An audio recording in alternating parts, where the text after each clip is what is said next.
نبی کریم کے نور کو پیدا فرمایا. اللہ سبحانہ کا پیدا فرمایا کچھ بھی نہ تھا، نبی کے نور کو تب پیدا فرمایا. ایک ذات خدا کوثری ذات مصطفیٰ، اس کے علاوہ کوئی نہ تھا. میرے آقا کو رب نے اس وقت پیدا فرمایا. اس طور پر دیکھا جائے تو ساری مخلوقات میں سب سے پہلے پیدا ہونے والی ذات نبی کریم کی ہے. اور ایک ہے بے شک مصطفیٰ کہ 1,24,000 تب و پیش انبیاء آتے رہے، تبلیغ کرتے رہے، لوگوں میں اسلام کی تبلیغ لوگوں میں کرتے رہے، دین کا پیغام لوگوں تک پہنچاتے رہے. اس کے بعد تقریباً 571 سال کا زمانہ گزرا ہے. دنیا کے اندر کوئی نہیں آیا، کوئی ایسا نہیں آیا جو آگے بتا سکے خدا ایک ہے. کوئی ایسا نہیں آیا جو بتا سکے اے لوگوں رب کی عبادت کرو تب کامیاب ہوگے. کوئی ایسا نہیں آیا جو بتائے کہ اے لوگوں تمہیں رب نے عبادت کرنے کے لیے پیدا کیا ہے. ایسا 1-2 سال نہیں، 571 سال گزرا. آپ اندازہ کرو، آج قرآن بھی ہے، حدیث بھی ہے، علماء بھی ہیں، دین کی تبلیغ ہو رہی ہے، پھر بھی برائیوں کا سمندر ہے، گناہوں کا سمندر ہے، ہلاکت کا سمندر ہے. جدھر آپ پڑھو گناہ ہی گناہ نظر آتا ہے.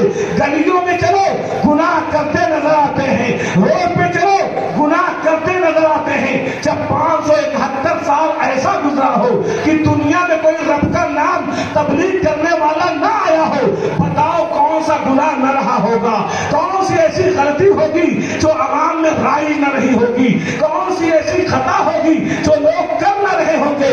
یہی وجہ ہے پوری دنیا ہلاکت و تباہی کے سردر میں پھنسی ہوئی تھی. لوگ گناہوں میں ڈھکے چھپے تھے. عالم یہ تھا کہ گناہوں میں ڈوب رہے تھے. جس میں لوگوں نے بتوں کو اپنا خدا بنا لیا تھا. حل تو یہ ہے کہ ان لوگوں نے آٹے کو اپنا خدا چھوٹا سا بنا لیتے، صبر کرتے جاتے، جب بھوکے ہوتے اسی کو کھا لیتے، جب بھوکے نہ ہوتے اسی کی عبادت کرتے. اس طرح لوگ بگڑ چکے تھے اور اپنی لڑکیوں کو زندہ درگور کر رہے تھے، ان کو دفن کر رہے تھے. کیوں؟ تاکہ مجھے کسی کا کوئی میرا داماد نہ بنے، میری کہیں رسوائی نہ ہو. اللہ فرماتا ہے اے انسانوں میں نے تمہیں ساری مخلوقات میں اس طور پر عزت دی ہے کہ میں نے تمہیں دامادی کے رشتے والا بنایا ہے. لیکن لوگوں نے اپنی عقل سے اس رشتے کو کمزور سمجھ لیا تھا، اس لیے لڑکیوں کو زندہ درگور کر رہے تھے.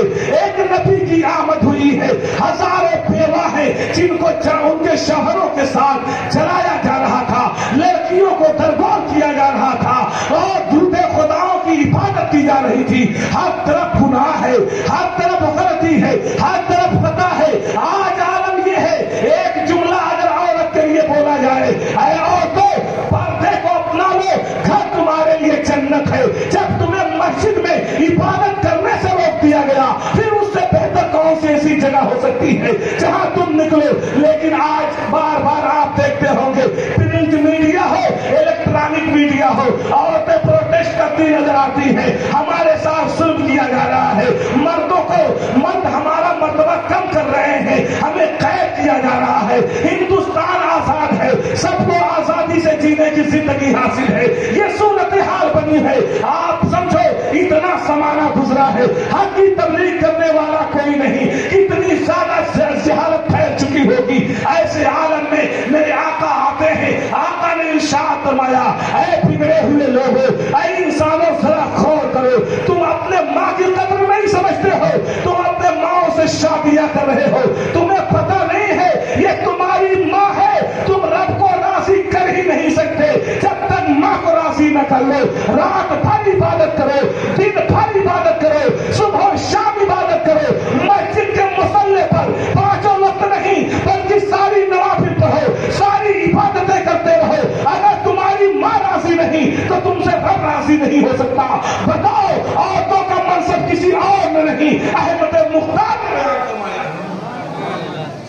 اور جب لڑکیوں کو زندہ درگور کیا جا رہا تھا، میرے آقا فرماتے ہیں اے لوگو تم میرے ظلم کیوں ان پر ظلم کر رہے ہو؟ انہن ہدایا لکم، یہ تمہارے لیے اللہ کی ہدیہ ہے، ان کی تم قدر کرو. یہ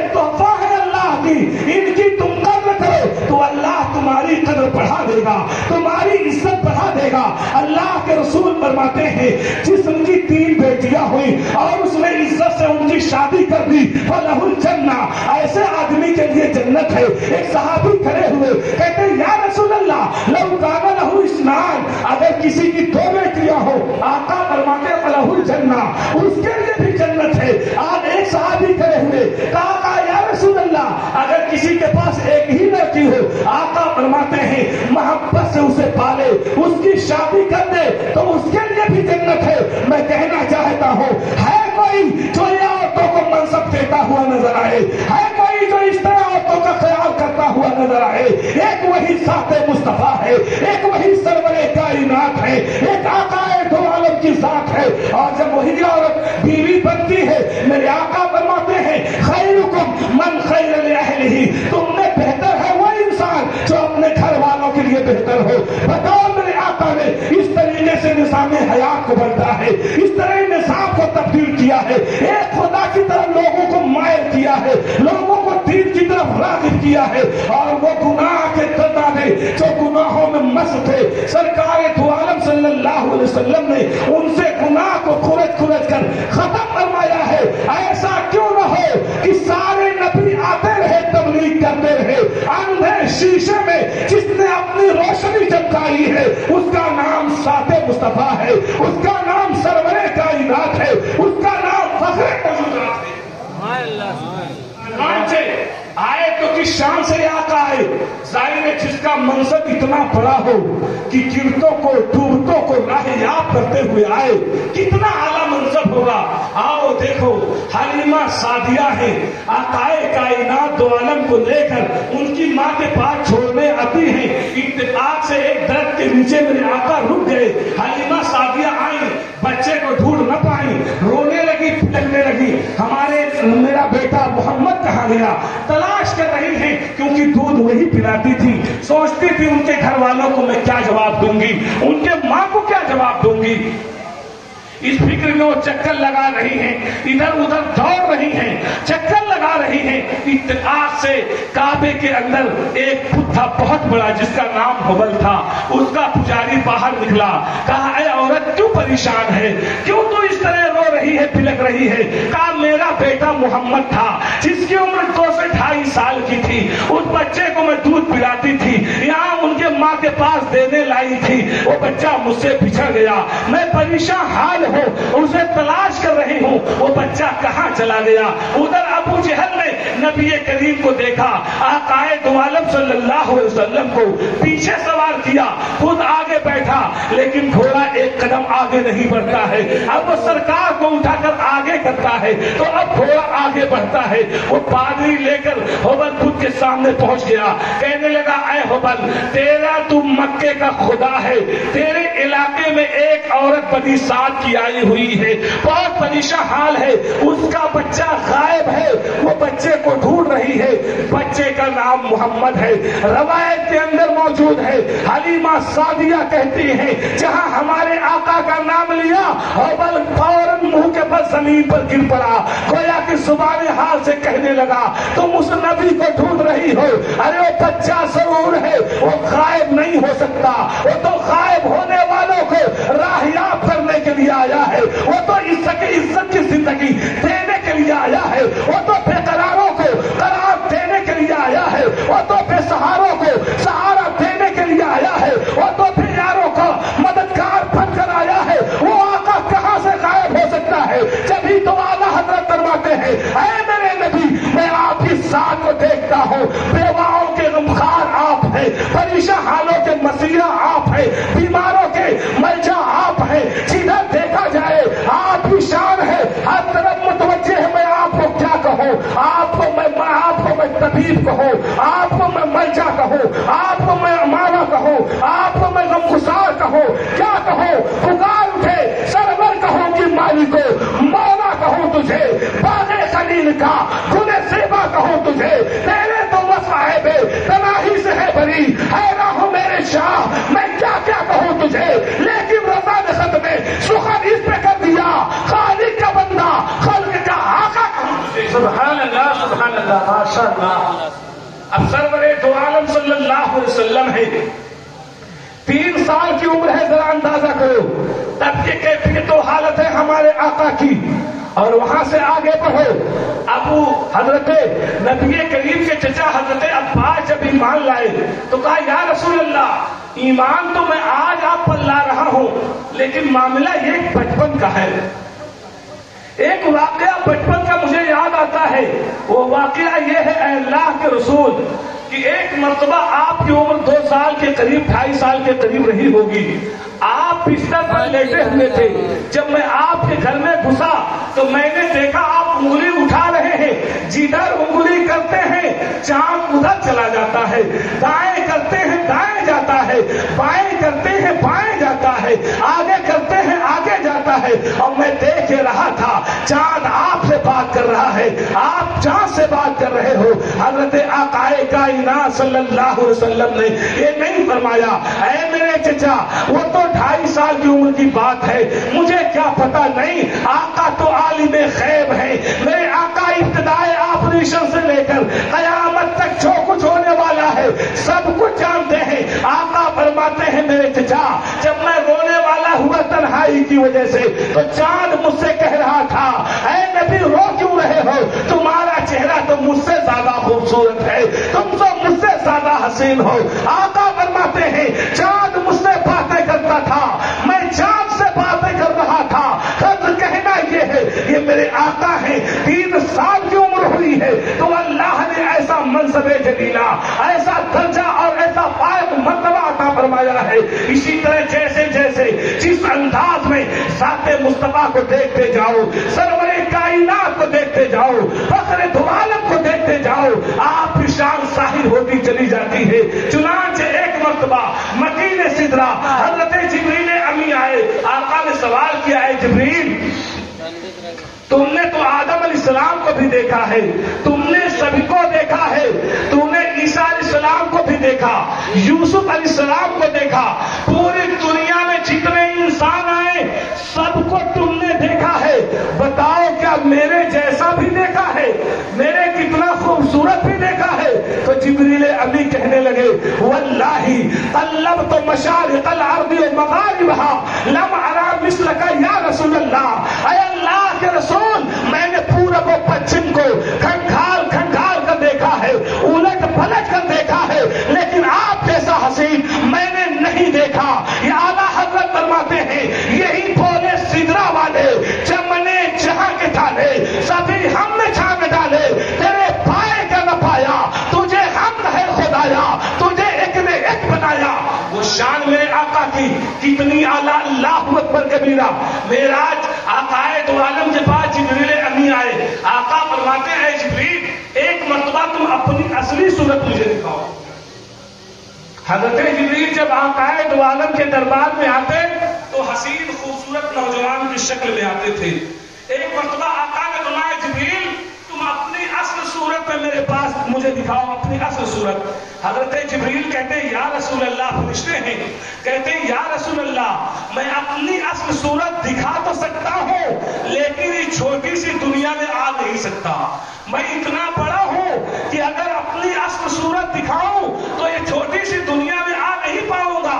جب معراج کی رات آقائے دو عالم صلی اللہ علیہ وسلم سدرۃ المنتہا پہ پہنچے، آقا فرماتے ہیں جبریل اپنی اصل صورت دکھاؤ. حضرت جبریل کہتے ہیں یا رسول اللہ آپ نظر ہٹائیں. آقا فرماتے ہیں جب ان کی طرف سے نظر ہٹایا تو میں نے کیا دیکھا کہ جبریل کے 600 پر ہیں. کتنے پر ہیں؟ 600 پر، اور ایک پر اتنا بڑا جہاں سے سورج نکلتا ہے اور جہاں تک ڈوبتا ہے، ایک پر اتنا بڑا ہے. ایسے 600 پر جبریل امی کے ہیں. کہتے ہیں میں نے دیکھا. اس کے بعد جب رب کی بارگاہ میں حاضر ہوا تو میں نے کہا اے اللہ کے کائنات تو نے جبریل کو 600 پر دیا، مجھے کیا دیا؟ تو رب نے ارشاد فرمایا اے نبی جبریل کے 600 پر ہے لیکن تیرے جو گیسو کے بال ہیں ایک بال سے ہزاروں گنہگاروں کی غلطیوں کو معاف کر کے میں ان کا ٹھکانہ جنت میں بنا دوں گا، ان کو جنت میں داخل کر دوں گا. اعلیٰ حضرت فرماتے ہیں انا فی عطشن وسقا کا عتم. اے ابروئے پاک، اے گیسوئے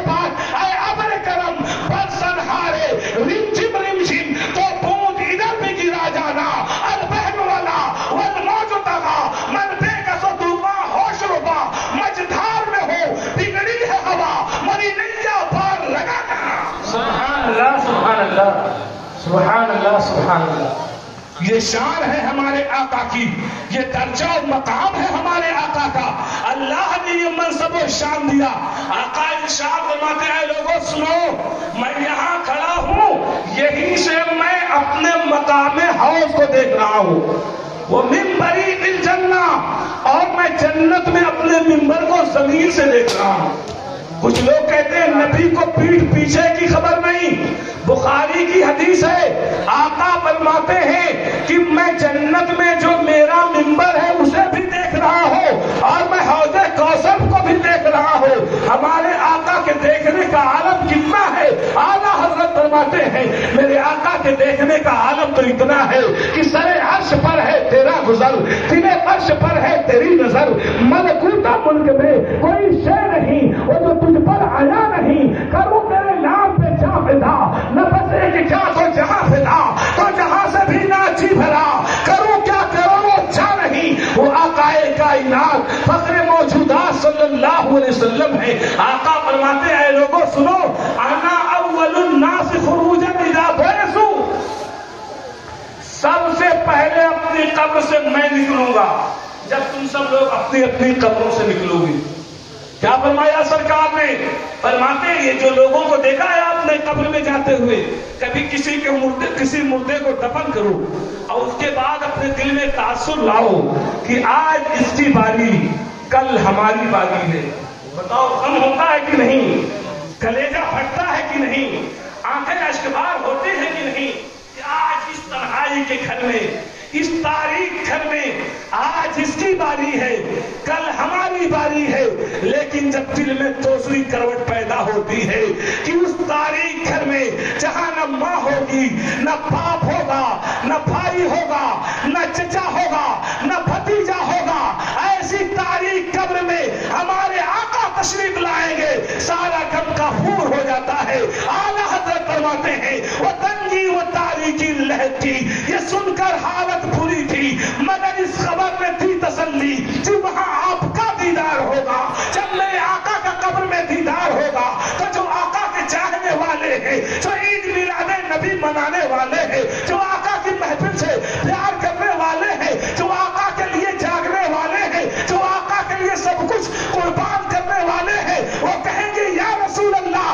کھڑے ہیں منکر نکیر سر پر, نہ کوئی حامی نہ کوئی یاور. کھڑے ہیں منکر نکیر سر پر, نہ کوئی حامی نہ کوئی یاور. بتا دو آ کر میرے پیغمبر کہ سخت مشکل جواب میں ہے, اور جب میرے آقا جواب بتائیں گے تو ساری مصیبت آسان ہو جائے گی, ساری مشکلات ختم ہو جائے گی, اور ٹھکانہ جنت بن جائے گا. سبحان اللہ سبحان اللہ. قبر میں جائیں تب بھی جنت میں ٹھکانہ اگر مل رہا ہے تو سرور ہر دو سدا سے. اور آقا فرماتے ہیں لوگوں, سب سے پہلے جب قبر سے لوگ نکلیں گے تو میں نکلوں گا.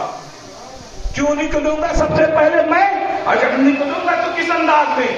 آقا فرماتے ہیں میرے دائیں ہاتھ میں حضرت ابوبکر صدیق کا ہاتھ ہوگا. سبحان اللہ سبحان اللہ. پر حضرت ابوبکر صدیق کے منصب کو سمجھو. فرماتے ہیں دائیں ہاتھ میں حضرت ابوبکر صدیق کا ہاتھ ہوگا, بائیں ہاتھ میں حضرت عمر فاروق اعظم کا ہاتھ ہوگا. اسی انداز میں جاؤں گا. وہ منبری علی الحوض, اور میرا منبر حوض کوثر پر ہوگا. سبحان اللہ سبحان. سرکار نے میرا منبر حوض کوثر پر ہوگا. کیوں ہوگا حوض کوثر پہ؟ سرکار فرماتے ہیں کیوں؟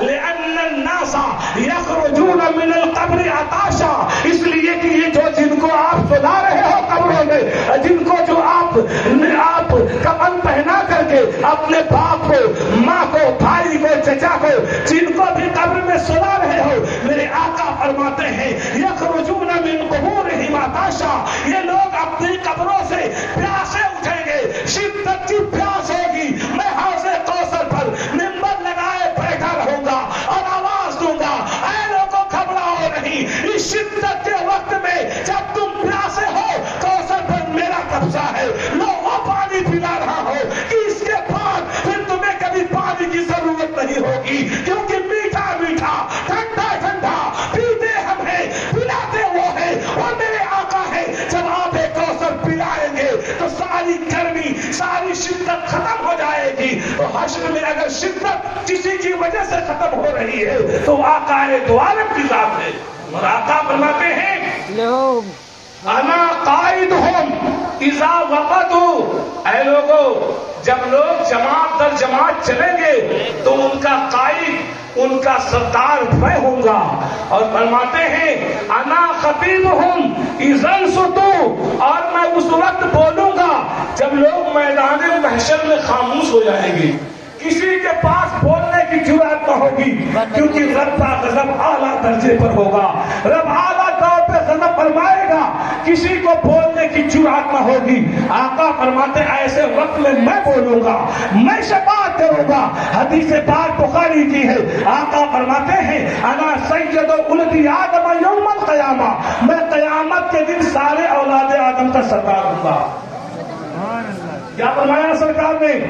قیامت کے دن سارے اولاد آدم کا سردار ہوگا. بتاؤ کہ آج میرے آقا سردار نہیں ہے؟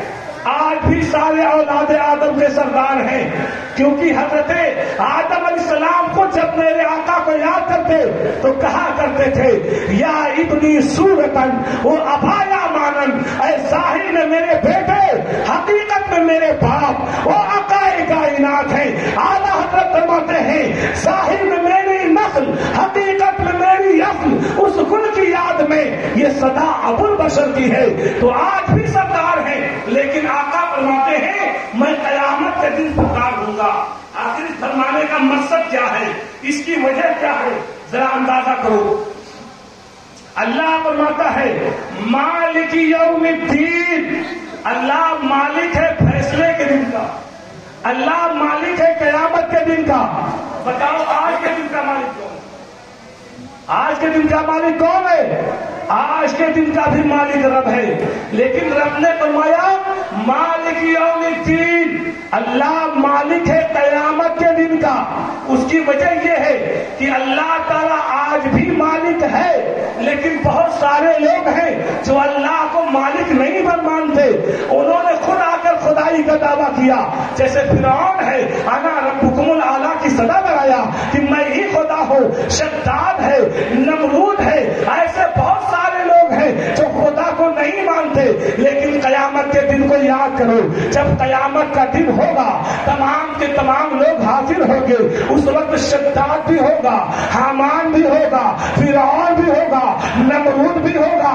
سارے خدائی کے دعویٰ کرنے والے وہاں موجود ہوں گے. اس وقت رب فرمائے گا بولو بولو لمن الملک اليوم، آج کس کی بادشاہی چل رہی ہے؟ آج کا مالک کون ہے؟ تو کسی کو بولنے کی جرأت نہ ہوگی. رب فرمائے گا للہ الواحد القہار، آج قہر برپا کر دینے والے خدا واحد کی بادشاہی چل رہی ہے. وہاں سب مانیں گے. اسی طرح آج بہت سارے لوگ نبی کریم کو سردار نہیں مانتے، لیکن جب قیامت کا دن ہوگا اللہ فرمائے گا اے میرے نبی آپ تاج حمد باندھ کر لواء الحمد کو لے کر مقام محمود پر جلوہ بھگن ہو جائیے اور یہاں سے شباب کیجیے. تو اپنے بھی مانیں گے، بیگانے بھی مانیں گے. جو نبی کو بے اختیار کہتے ہیں وہ بھی مانیں گے، جو با اختیار کہتے ہیں وہ بھی مانیں گے. وہاں سب مانیں گے، لیکن وہاں ماننا فائدہ نہ دے گا.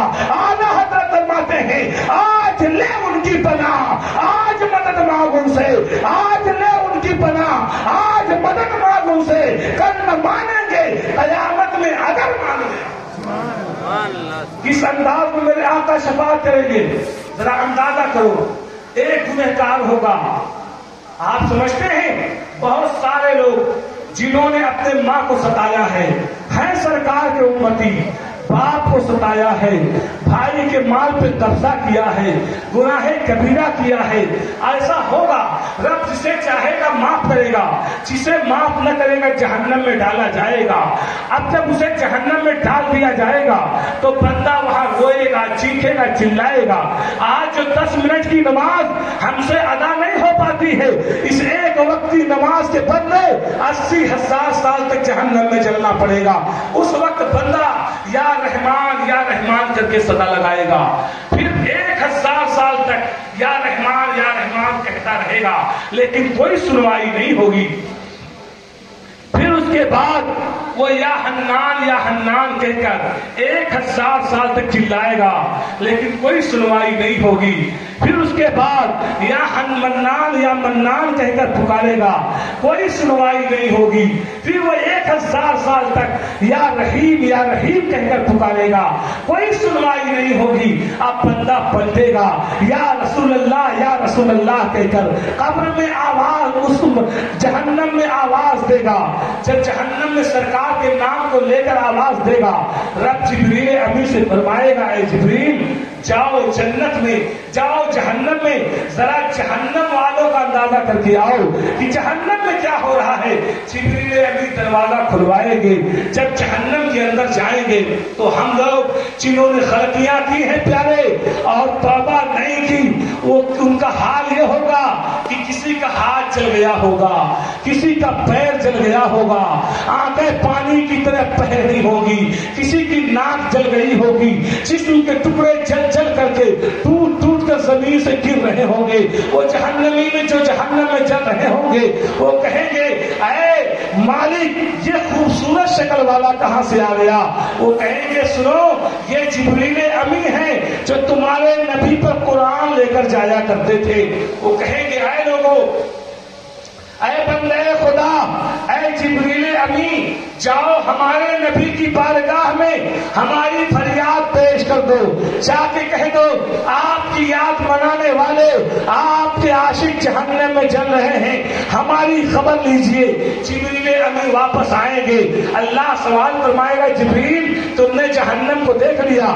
جبریل امی کہیں گے ہاں یا بار الہ, ہم نے جہنم کو دیکھا ہے. جہنم میں ہم نے نبی کریم کے امتیوں کو جلتا ہوا پایا. بہت سارے جل رہے تھے لیکن نبی کی امت کو جلتا ہوا پایا. رب فرمائے گا کیا ان لوگوں نے کوئی پیغام بھیجا ہے؟